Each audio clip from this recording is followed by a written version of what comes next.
Olá, amigos! Começa agora o programa Transição. Sejam muito bem-vindos nessa nova visão para um novo tempo. Hoje, o tema que trazemos aqui é um tema muito empolgante e também muito interessante. É a respeito da imortalidade da alma, tanto numa visão da Bíblia quanto na visão do Espiritismo.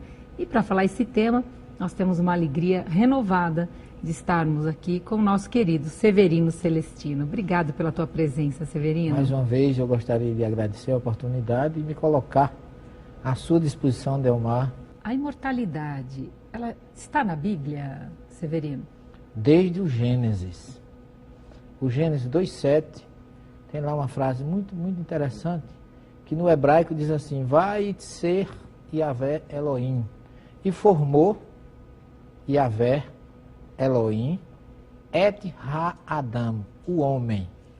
E formou Yahvé Elohim, o homem. Soprou em suas narinas um sopro de vidas. Neshamat Haim. Ou seja, Deus pega do seu espírito e sopra no homem um sopro de vidas. E o homem, a partir daí, se tornou alma vivente. Veja bem, o sopro que ele dá se chama Neshamah. E a alma vivente, Nefesh. Portanto, o Nefesh é o que nós temos lá no Livro dos Espíritos, questão 134, o que é a alma, o espírito encarnado. Ou seja, aquele ato que está no Gênesis 2:7 é narrado no Livro dos Espíritos com a questão 134, unindo o que Moisés diz no Gênesis 2:7 com o que o Espírito de Verdade diz na questão 134. Curiosidade ou informação importante sobre a imortalidade. Deus soprou em cada um de nós um sopro de vidas. Daí porque nós já fomos criados para múltiplas existências. Ou seja, o corpo vai perecer, o espírito jamais. O Neshamah permanece. E partindo daí, as pessoas que acreditam, assunto de outro programa, mas explicando mais ainda, numa ressurreição física, se é o corpo que ressuscita, para que Deus criou a alma? Então, na verdade, é uma falta de conhecimento dessa dualidade tão divina, que é a gente ter uma parte imortal, que é o Neshamah, que assume o corpo, mas o corpo perece, mas essa parte permanece. E permanece com uma identidade. Porque a própria Bíblia, pulando daí para o livro de Jeremias, o grande profeta Jeremias, que desabrochou, vamos dizer assim, explodiu a sua mediunidade ainda criança, ele se choca com tudo aquilo e diz: eu sou muito pequeno para assumir essa responsabilidade. E ele ouve a voz de Deus que diz assim: antes que você fosse gerado no ventre de sua mãe, eu já lhe conhecia. Eu já te determinei, ou eu já te escolhi para ser profeta das nações.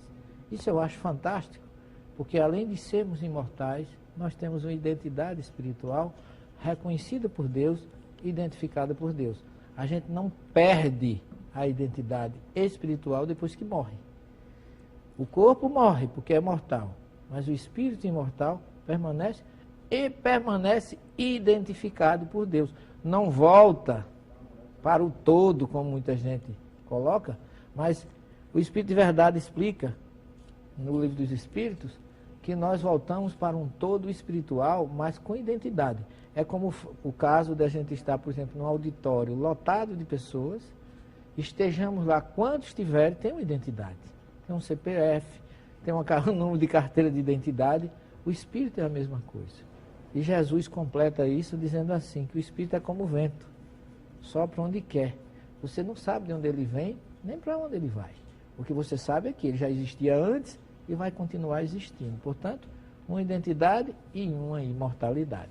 Como diz a doutrina no quarto nível, como diz a própria Kabbalah, Deus como luz primeira, ou primitiva, ou primiva, não vamos chamar primitiva, que Deus é supremo, mas como luz primeira, dele emana, tá certo?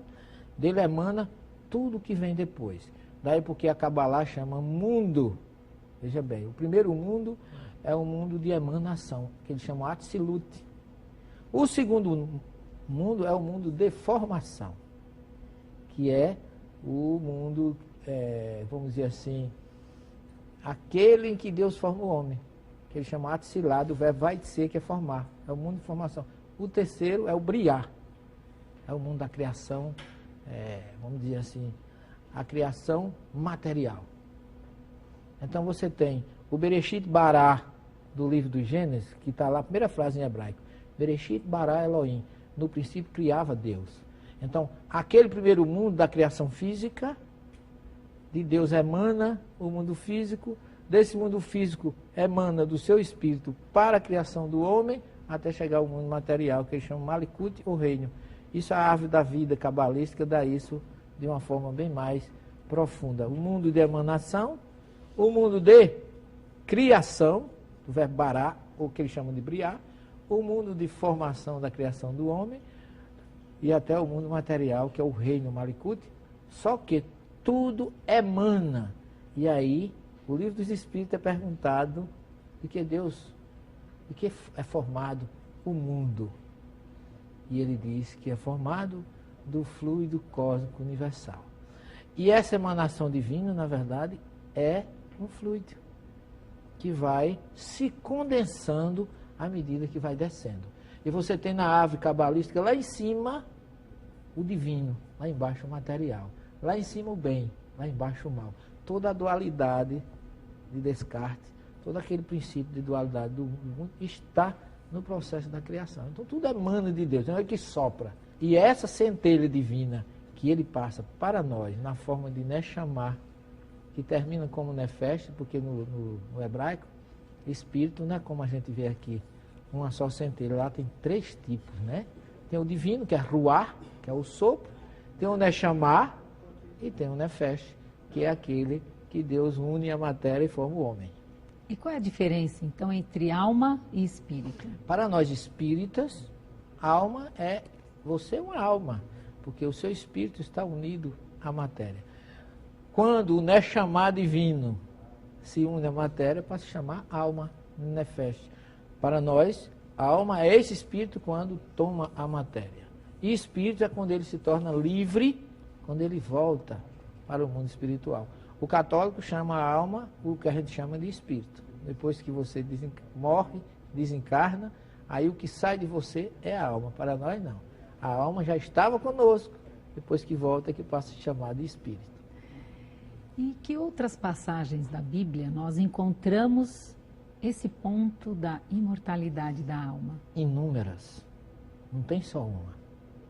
Nós temos, por exemplo, vamos ver um episódio que muita gente vê como, do ponto de vista, agora vamos voltar, como você bem colocou, do primeiro nível, como algo abominável, mas é uma mensagem muito divina para todos nós, que é o primeiro livro de Samuel, capítulo 28, versículo 7 em diante, que é o episódio da pitonisa de Endor. Quando Saul vai procurar essa mulher, que na verdade ela era uma médium, piton vem de serpente, olha aí. Odina. Exatamente, sabedoria, conhecimento. Aquela mulher, aquela pitonisa, que na verdade era uma grande médium, ela identifica Saul através de Samuel, que já estava morto fisicamente, no entanto estava imortal, segundo a sua alma, ou segundo o seu espírito. Porque ele pergunta assim, me fala do que vês. Ela diz assim, Ani roet et ha Elohim. Eu vejo um Deus que sobe. Porque na crença judaica, quem morre vai para o Sheol e o Sheol fica embaixo. E o próprio Samuel pergunta, por que me fizeste subir até aqui? Interessante é que a palavra original Elohim significa Deus. E a maioria traduz como fantasma, já de um ponto de vista de dizer que aquilo era um demônio ou um satanás. Mas, na verdade, Samuel, que para muitos estava morto, vem, dando um exemplo de imortalidade da alma, falar para Saul através de uma médium.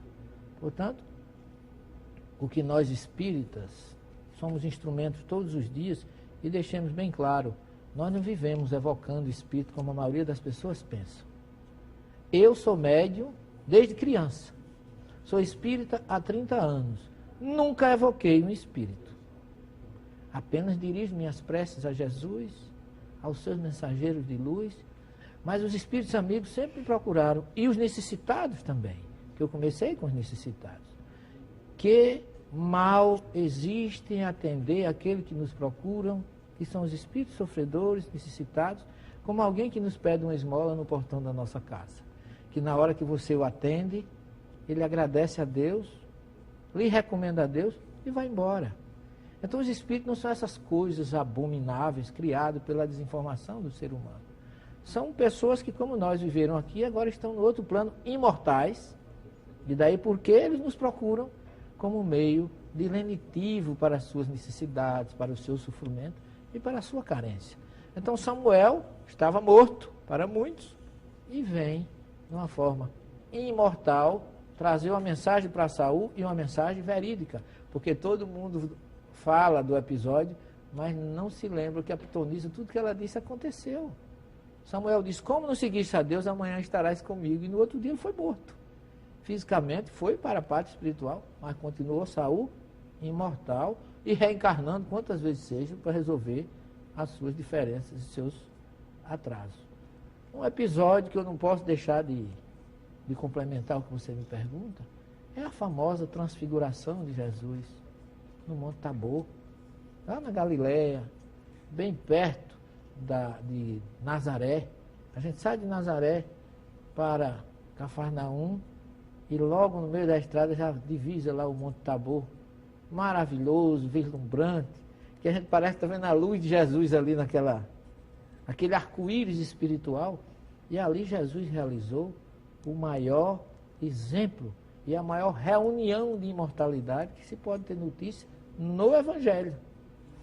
Ele convida Pedro, Tiago, por que ele levou Pedro, Tiago e João? Porque eram grandes médios que foram ceder grandes fluidos para que aquele processo de materialização acontecesse. E aí, Jesus se transfigura, seu rosto fica tão iluminado como o mais puro linho, é o que narra Mateus 17, e aí vem Moisés e Elias. Ora, para muitos estavam mortos há muito tempo, mas ali estavam duas almas imortais. E Jesus conversa com eles de uma forma iluminada, ninguém sabe o que houve nesse diálogo e não precisa saber, porque ele deixa como lição a imortalidade da alma e ele deixa como lição para nós que não existe nenhum problema em comunicabilidade entre os dois planos e que a mediunidade é humana, é uma faculdade humana e que você, meu querido católico, protestante, espírita, ateu, não importa o que você milite, você é uma antena espiritual e a antena não pode escolher a onda, depende do local que ela esteja, ela vai pegar média, tropical, FM, Intelsat, não importa, nós somos antenas espirituais. Então Jesus ali realizou aquilo que a gente poderia dizer a grande comunicabilidade entre os dois planos, anulando qualquer proibição que alguém possa pensar que existe nesse sentido. Além da imortalidade, a identidade que você acabou de dizer, né? Identidade, porque Moisés foi identificado como Moisés. Isso. E Elias como Elias. Muito bem, Delmar, perfeitamente. A identidade que nós temos, como Jeremias teve, e como todos nós temos, biblicamente, somos imortais e somos identificados por Deus. E é interessante que, já que você falou a respeito da sua mediunidade, você tem um episódio que é muito importante quando você era criança, não é? O que aconteceu com a tua mediunidade nessa época? Menino, eu já via os espíritos. E mesmo eu, naquela época, eu ia para a missa com meu pai, com minha mãe. Eu nunca, naquela época, não tinha nem consciência do que se tratava disso. Mas eu via. Vi minha avó, que voltou da espiritualidade para falar comigo, mostrando a imortalidade a partir daí. E outros espíritos que eu nem conhecia, que vinham, conversavam comigo e iam embora.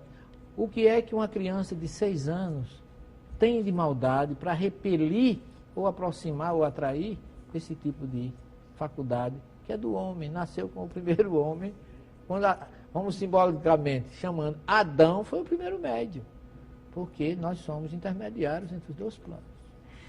Severino, agora nós precisamos fazer um breve intervalo, mas voltamos já com você e o programa Transição, a visão espírita para um novo tempo.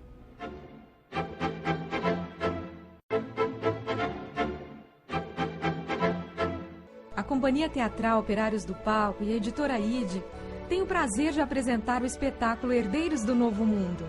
Estreia da temporada 2010, dia 13 de março, no Teatro União Cultural, na Rua Mário Amaral, 209, Metrô Brigadeiro. Se o seu mundo acabasse hoje, você estaria pronto? Herdeiros do Novo Mundo, sábados às 18h30, domingos às 18 horas. Grandes descontos para grupos e caravanas.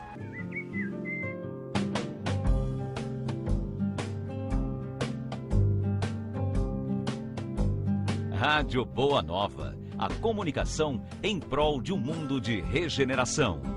Clube do Livro Amigos do Espiritismo. Ficando sócio do clube, você receberá em sua casa os melhores lançamentos de livros espíritas.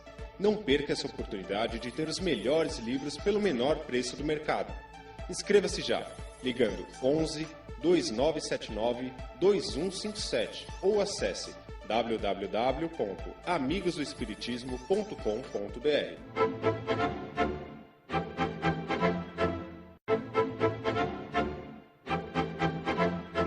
Estamos de volta com o programa Transição, a visão espírita para um novo tempo. E eu convido você a participar do Clube Amigos do Espiritismo. Esse é um clube muito especial, criado pensando em você, e por apenas R$15 mensais você recebe todo mês, na sua casa, um livro.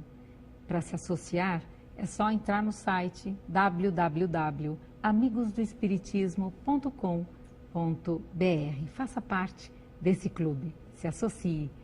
O nosso tema de hoje é um tema da maior importância, que é a questão da imortalidade da alma, tanto do ponto de vista da Bíblia, como do Espiritismo. Nós estamos aqui com o nosso querido Severino Celestino.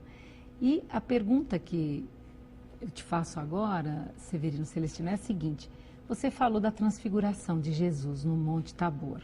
O que aconteceu depois que ele desceu o monte? Depois que Jesus desce o monte, é interessante porque o assunto imortalidade ainda não acabou. É mesmo? Continua. Porque os discípulos perguntam a ele: por que dizem os homens que Elias tem que vir primeiro? Ora, Jesus responde: em verdade eu vos digo que Elias há de vir e restabelecer todas as coisas. Porém, em verdade eu vos digo que Elias já veio e com ele fizeram tudo o que quiseram.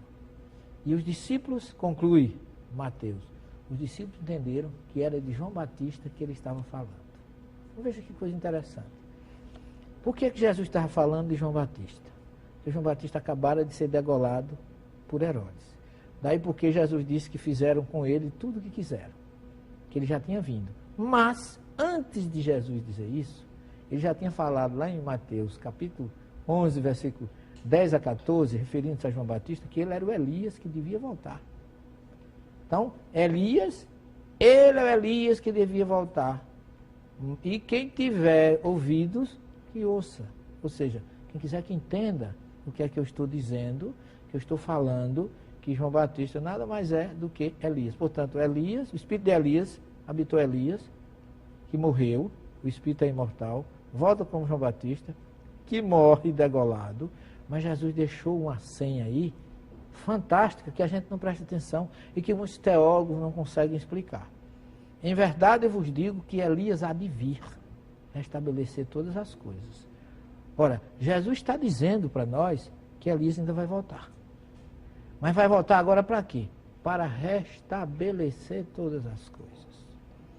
E nas suas despedidas, ele diz que não se turbe os vossos corações. Credes no Pai, credes também em mim, que eu vou ao Pai e rogarei a Ele que vos envie um outro Consolador, o Espírito da Verdade, que o mundo não conheceu. Mas vós o conhecereis e Ele ficará convosco até a consumação dos séculos. Quem é esse Espírito da Verdade que o mundo não conheceu? Ora, João prega no deserto a mudança, a reforma, que no hebraico se diz techuvá. As pessoas traduzem como arrependei-vos. Mas a mensagem de João é mais techuvá, que já dizia Isaías 43, que viria uma voz clamando no deserto, para preparar os caminhos e endireitar vossas veredas. Quer dizer, João veio para preparar o caminho de Jesus e chamar as pessoas para a mudança. Mas não era mudança só do batismo da água, não. Era uma mudança interior. É techuvar, é voltar para dentro de si mesmo. É reforma íntima. Veja que interessante.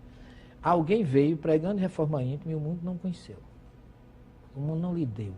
Mas ele há de vir para restabelecer todas as coisas. Mateus 17. E ele veio. Ele veio.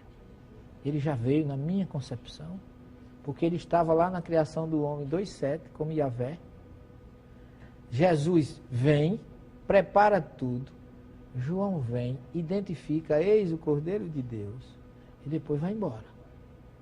E aí, embora tenha chamado fariseus e escribas, todos a mudança, a maioria não deu atenção devida. Mas ele virá. Ele virá para restabelecer todas as coisas, trazendo filosoficamente a mensagem da reforma íntima na forma de O Livro dos Espíritos, com o nome do Espírito da Verdade, que o mundo não conheceu. E que agora voltou para ficar convosco até a consumação dos séculos. É interessante como é que Jesus deixou todas essas senhas encadeadas e a gente às vezes não desperta. Porque ele foi muitíssimo claro ao dizer que ele não foi com. E aí as pessoas dizem assim, não, mas o Espírito de verdade é Jesus. Porque tem lá uma mensagem no Evangelho, diz assim, venham como outrora as ovelhas perdidas da casa de Israel. E será que João também não veio outrora com as ovelhas da casa perdida de Israel, chamando eles à mudança interior? Mudai-vos interiormente, porque o reino está próximo. Então João veio caracteristicamente dizer que as pessoas precisavam mudar, porque a mensagem de Jesus estava chegando. Identifica Jesus e diz, é preciso que eu desça para que ele suba, porque eu não sou digno de amarrar as suas sandálias.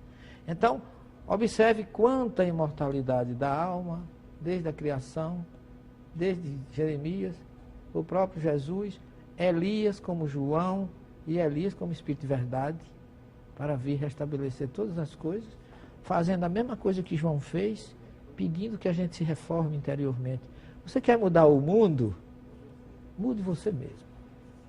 Porque é muito mais fácil mudar os outros do que a nós. O difícil é mudar a gente. Se a gente conseguir mudar a gente mesmo, o mundo estará totalmente reformado. E até segunda ordem eu não vejo outro espírito para se chamar de Espírito da Verdade do que João. Logicamente, sob a direção de Jesus. Sendo o grande promotor disso tudo, sendo o grande preparador disso tudo, e dando a João realmente o que ele sempre foi. Porque Jesus falou muito melhor de João do que as religiões. As religiões, ao contrário, João era primo de Jesus, as religiões escondem isso, como se Jesus, para ser divino, não precisasse ter uma família. Mas Jesus diz assim, o que fosse ver no deserto, um caniço batizado pelo vento, um homem vestido de púrpuras, nos palácios do rei, não. Foste ver um profeta, eu vos digo que muito mais do que um profeta, mas um mensageiro de Deus. Então, para Jesus, João era muito mais do que um profeta, era um mensageiro de Deus, e ele continua como mensageiro de Deus, trazendo toda a codificação para o mundo. Porque o Espiritismo, por onde nós transitamos nas religiões que a gente estuda, ele está lá. Onde estiver reforma íntima, onde tiver vontade de se vir ao próximo, onde tiver a caridade e também o princípio da imortalidade da alma, que é um dos princípios da doutrina. Era o que eu ia te perguntar agora, como é que o Espiritismo vê a imortalidade da alma? Toda, vamos dizer assim, de braços abertos, porque é um dos princípios básicos da doutrina.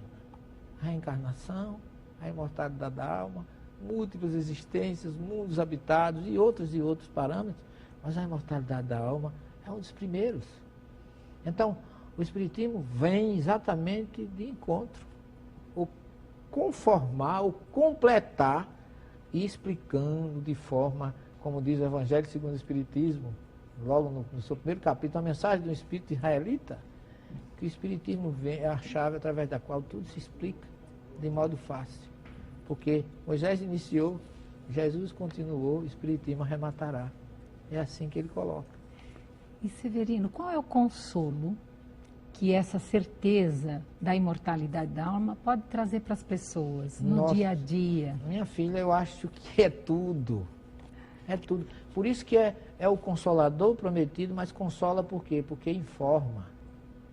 E a gente só se liberta pelo conhecimento, que é a frase de Jesus: conhecereis a verdade e a verdade vos libertará. Tem coisa que eu conforte e console mais, você saber que o seu ente querido não morreu, está do outro lado. Eu tive uma amiga que ela sofreu, ela era dentista, sofreu um acidente de carro, e ela é católica.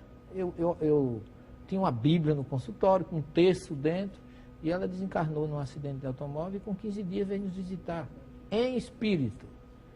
E ela diz assim, usou o meu nome, e a princípio eu não sabia quem era, mas eu consegui identificá-lo pela história, e ela pedindo ajuda para outros, porque eu não preciso de ajuda, dizia ela.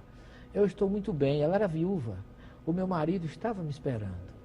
Eu tive a felicidade de reencontrar, disse o nome dele, que eu vou aqui me reservar o direito de não dizer, mas ela mostra que nós não morremos, nós nos mudamos. E a gente se muda para um outro lado e ninguém chore pelo ente que perdeu, porque acha que não vai mais se encontrar com ele. Isso é um tradicionalismo ocidental. O ente querido que foi está lá para nos esperar. Daí a responsabilidade da gente trabalhar bem aqui para mandar amigos para lá. Porque assim como vai amigos, se você mandar inimigos, você também vai encontrar inimigos lá. Então a importância é exatamente essa. Prepara agora o teu futuro, porque quando você chegar do outro lado, você vai encontrar harmonia, entes queridos. Reflita sobre isso. Quanto mais amigos enviarmos para o outro lado, mais não teremos medo de ir para lá. O medo da morte é inversamente proporcional à certeza que a gente tem na imortalidade da alma. Então isso é muito rico. A doutrina espírita tem exemplos e mais exemplos sobre isso, de pessoas que todos os dias, sem nós evocarmos, espontaneamente vêm nos trazer essas informações que são mais do que consoladoras. Eu perdi minha mãe com 92 anos. Perdi não, entre aspas. Minha mãe viajou para a espiritualidade com 92 anos. Eu ainda achei que não era hora dela ir, porque a gente não pode querer que o ente querido vá. Mas eu tive depois um desdobramento espiritual e eu sofri uma espécie de uma perseguição e eu encontro com minha mãe de frente, me esperando de braços abertos. Venha, meu filho, aquilo para mim foi a melhor notícia. Tive notícia da minha mãe e ela estava me ajudando na espiritualidade, numa condição totalmente nova, e que isso me dá a tranquilidade de saber que ela e meu pai estão me esperando e que um dia eu vou chegar lá. Eu não terei nenhum medo de ir para os braços de um casal tão lindo que me trouxe esse mundo e que me deu tanto amor. Então, para mim, eu acho que isso é tudo que a gente pode ter com relação à certeza que Jesus nos dá, que a Bíblia nos dá e que a doutrina nos dá na imortalidade da alma. Suas considerações finais, Severino? Eu queria agradecer mais uma vez a você que está nos assistindo, a você, Delmar, ao Coelho, a toda essa equipe que tem nos acompanhado todas as vezes que a gente vem a São Paulo. Vocês nos dão todo apoio, todo carinho, e estão me dando a oportunidade de falar de que o próprio Jesus mostrou na sua ressurreição espiritual que a morte não existe. E assim como ele voltou da espiritualidade para nos dizer isso, temos certeza que ele também está nos esperando, e é muito bom saber que do outro lado vamos encontrar com ele. Fique com ele em muita paz e até o próximo programa. E que este programa possa ter renovado as suas esperanças nesses reencontros que naturalmente vão acontecer nesses dois planos da mesma vida. Essa vida que leva aí na lei de progresso e de evolução rumo a Jesus, a Deus, a patamares de evolução. A gratidão pela sua presença e pela sua companhia e até o próximo Transição, a visão espírita para um novo tempo.